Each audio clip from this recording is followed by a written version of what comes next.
تعالوا بقى هنعمل مع بعض النهارده الترند اللي كان طالع. انا مصوره بقى لي مده بس مأخره في نزوله شويه. ده الترند اللي كان طالع، شوكولاته دبي، تمام، اللي بيجيبوها من بره باسعار قد كده، بس احنا هنعملها على قدنا وعلى قد ايدينا بقى. يلا قبل ما نبدا بقى بنسمي الله ونعمل اشتراك ولايك وشير للقناه عشان يوصلك اي جديد، وفعلي زر الجرس ودوس على كلمه الكل. نبدا بقى ونقول بسم الله. كده طعمها حلو جدا. بصوا ده شكلها وبوريها لكم. احنا هنحتاج معانا ايه بقى؟ هنا معايا جبت نص كيلو كنافه، اخدت منه كده حوالي ربعه او حته منه، يعني انا ما عملتوش كله، انا عملت على قدنا بس كده.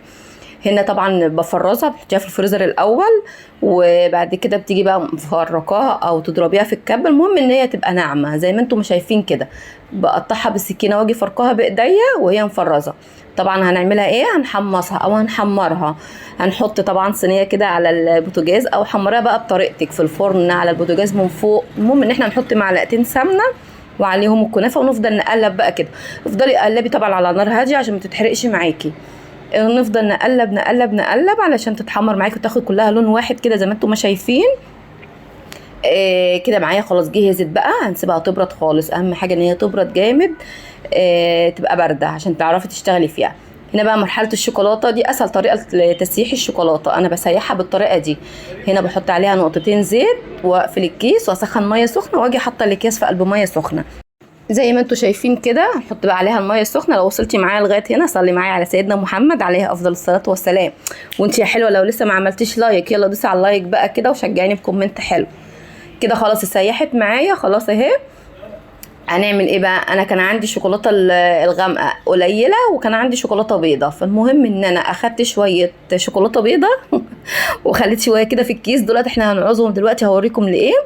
والشوكولاته البيضه دي هحط عليها الشوكولاته اللي هي الغامقه، يعني المهم اخلطهم الاتنين مع بعض. بصوا كده اهو عشان اكتر كميه الشوكولاته، وكمان بتدي تيست حلو قوي للطعم.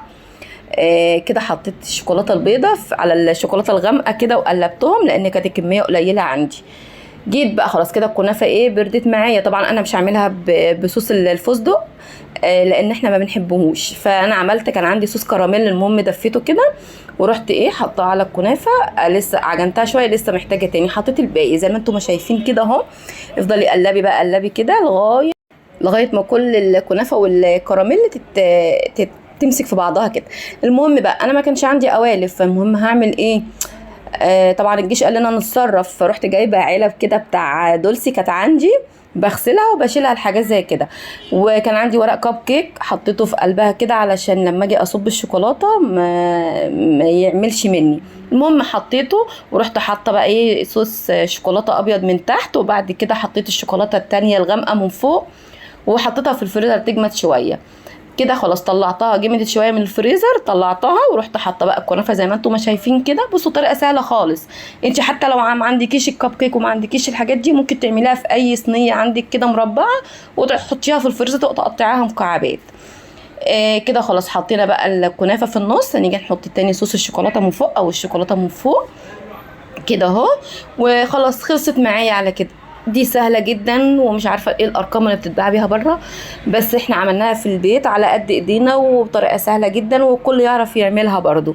كده خلاص هنحطها بقى في الفريزر تاني. المهم تمسك قوي وتجمد، وهتطلع معانا بالشكل اللي انتوا هتشوفوه دلوقتي ده كده. خلاص جمدت معايا.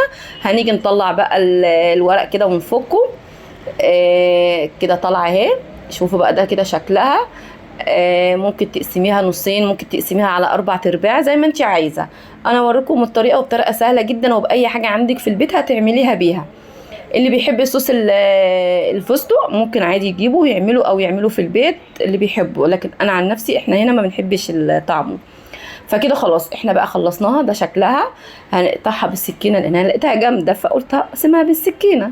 لو وصلتي معايا لغايه هنا قولي لي بتتابعيني منين، وصلوا معايا على سيدنا محمد عليه افضل الصلاه والسلام. وما تنسيش اشتراك للقناه ولايك وشير بقى للفيديو عشان كل ما انزل فيديو يوصل لك اي جديد انا بنزله.